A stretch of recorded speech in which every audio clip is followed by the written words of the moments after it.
Welcome back. This is our special reporters, featuring France 24's exclusive and extended report on the road to Tripoli with the rebels. Our reporter Mathieu Mabin was with the men who'd come back to Libya to help overthrow dictator Muammar Gaddafi. We'll speak to Mathieu after the second part of his report. And a warning to you, some of the images that Mathieu captured show the true horror of the conflict. It's 8 p.m. here in the city, and the Libyan capital has partly fallen into the hands of the insurgency. During the day, the city's defences mostly abandoned their posts, and the rebels entered almost without a struggle. On Tripoli's Green Square, they're already celebrating victory. The regime's flags have been replaced by those of the revolution, the old colours of the monarchy. But the celebrations are to be short-lived, as Gaddafi loyalists start firing down from the rooftops, mixing with the shots of celebration. We had one of our guys died right over there. He had a 14.5 caliber bullet shot in the head. And so what we're doing now is regrouping all of our guys and moving quick. Sam knows that the battle is still being fought, but he already thinks that victory has been won. Libya is free. I'm absolutely destroyed, mentally, physically. But inside, I'm screaming with joy. Everywhere in the city around him, though, Gaddafi loyalists continue their desperate struggle. It's now dawn on the second day. The men, who haven't slept for a second night, start to flush out the loyalists, starting in the Green Square at the heart of the city. Throughout the city, people have created new militias and are arresting suspects. This man's skin is too dark and his t-shirt too green. Don't shoot! Don't shoot! For the Tripoli Brigade, it's time for the final attack.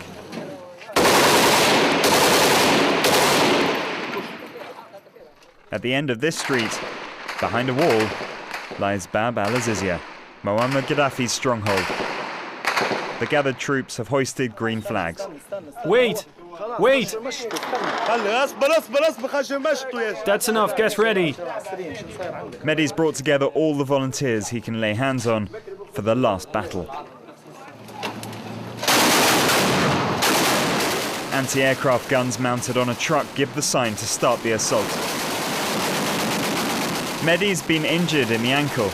Regardless, he enters the undefended Bab al-Azizia mosque. He says he's dreamt of this moment. He takes it as a sign.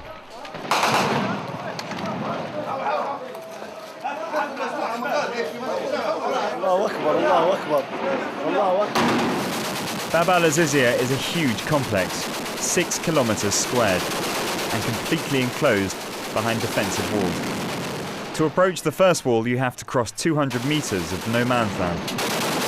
The 20mm guns have been blazing for half an hour without stopping. The men approach the first wall. A rocket's fired.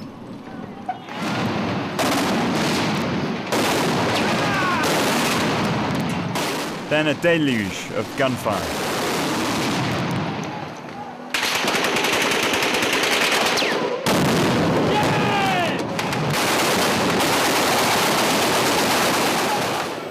This opens a gap for the foot soldiers, who rush in and overpower the loyalists.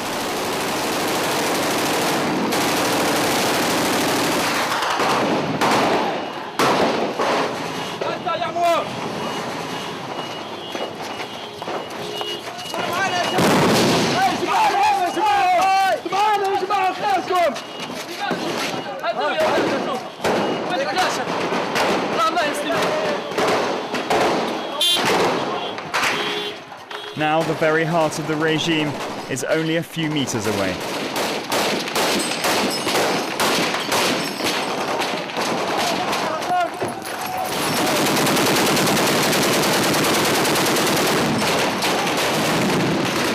On the front line, bodies are falling by the second.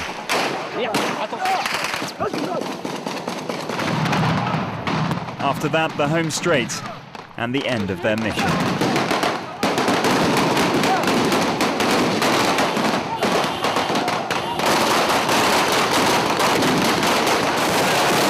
Exhausted, they reach Gaddafi's clenched fist statue, the symbol of a falling regime.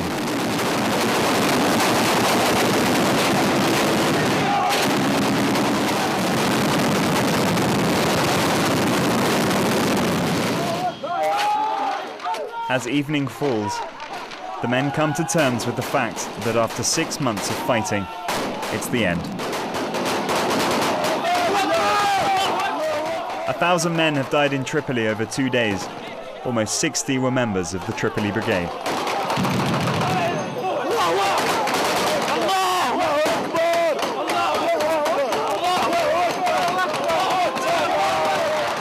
Survivors who served the regime have been arrested, like this domestic servant.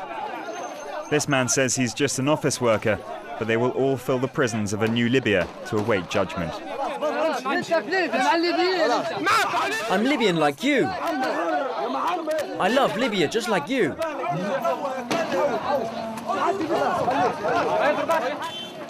Overnight, the Gaddafi empire crumbles under an epidemic of looting and destruction.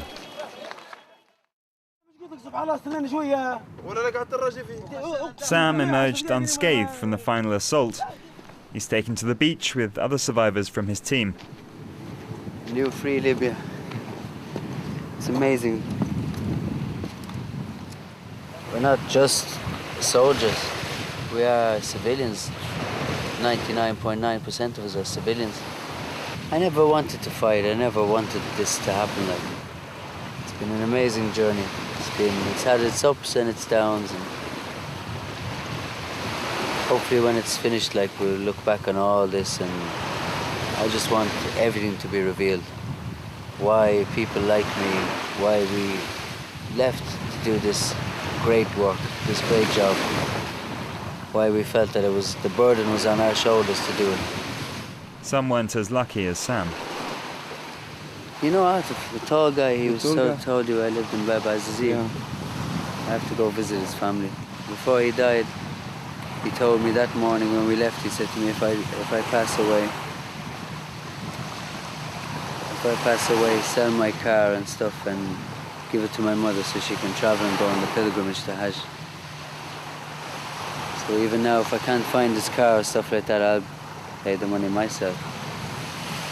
And I'll tell his mother how much of a lion he was in the desert. A lion.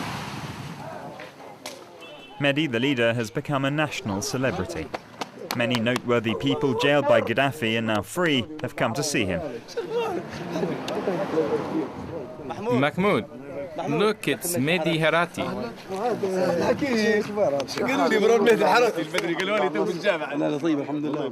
But Mehdi hasn't come here to get compliments. This is to be the first meeting of Libya's rebel leaders, chaired by a man previously unknown to the general public.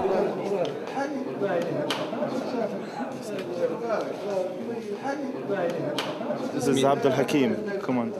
This is the first appearance of Abdel Hakim Belhaj. The CIA believes this camera-shy man is a member of Al-Qaeda. We need to... Don't say anything. Shut up. Plan for the security for the Tripoli. Okay, it's fine. For the first time, Mehdi's no longer free to make remarks. Abdel Hakim Belhaj has been named chief of Tripoli's military council. Mehdi Harati was appointed deputy. Meanwhile, Sam has returned to the road with his team. Why, it's not my time yet. He still has a revolution to finish and a deposed dictator to find. Mehdi's put his combat gear back on. He also plans to take part in the hunt for Gaddafi. It's difficult to say what the future holds for Libya and what role these men will play in the formation of a new government. But on the road to find Gaddafi, one thing is certain. There are still rebel rappers in the Tripoli Brigade.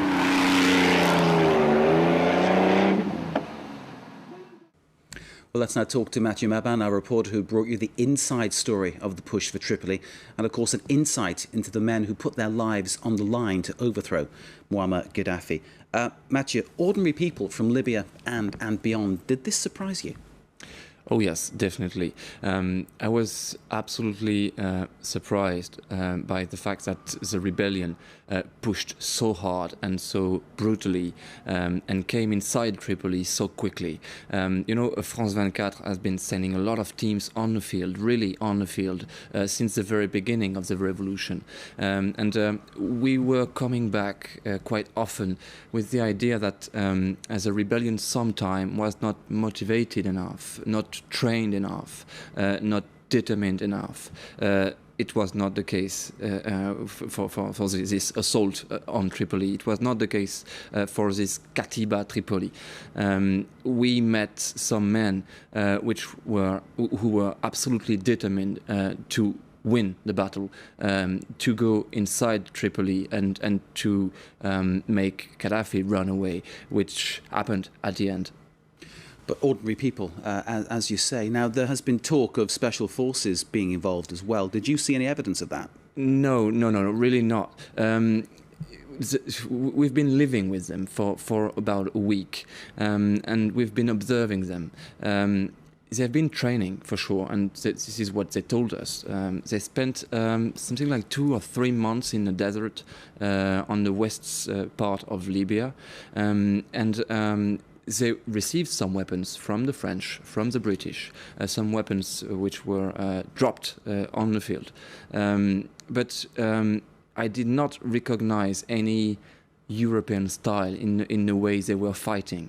I told you they were very brave. Those men are very simple men, but absolutely determined. They've been training in the desert. They were gathered in different groups, in platoons. Each platoon had a mission. This Sam we met in the report was in charge of the recon team, the man ahead.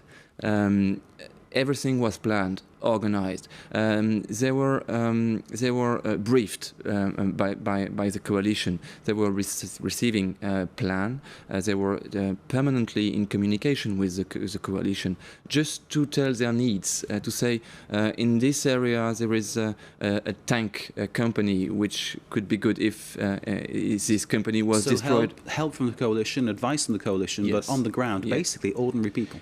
No one. I didn't meet anyone, and I didn't feel like they were trained directly by any European contractor or any European professional soldier. Okay, now obviously you're with the Tripoli Brigade, led by Belhaj.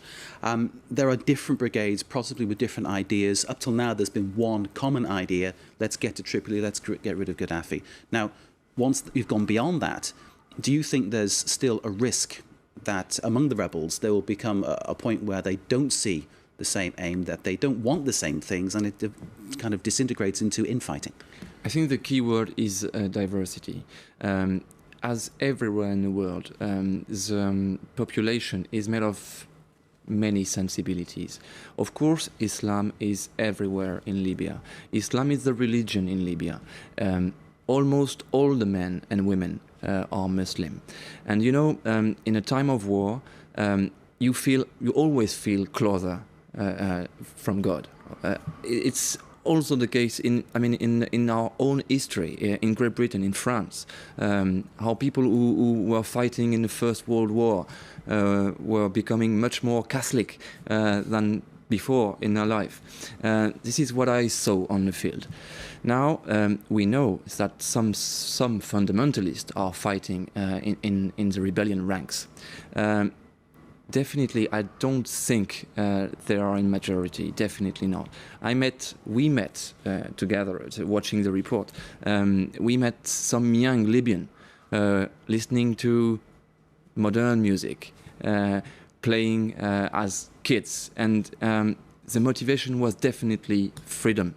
Change the system, remove Gaddafi, who belongs, according to them, to the 20th century maybe, but definitely not to their future.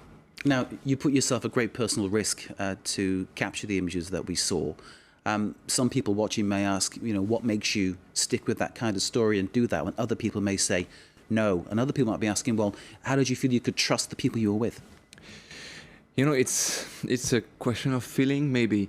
I met that guy, Sam, this Irish guy, Hussam Najjar, and we had a quick talk, and then a longer talk, and we've been discussing about it.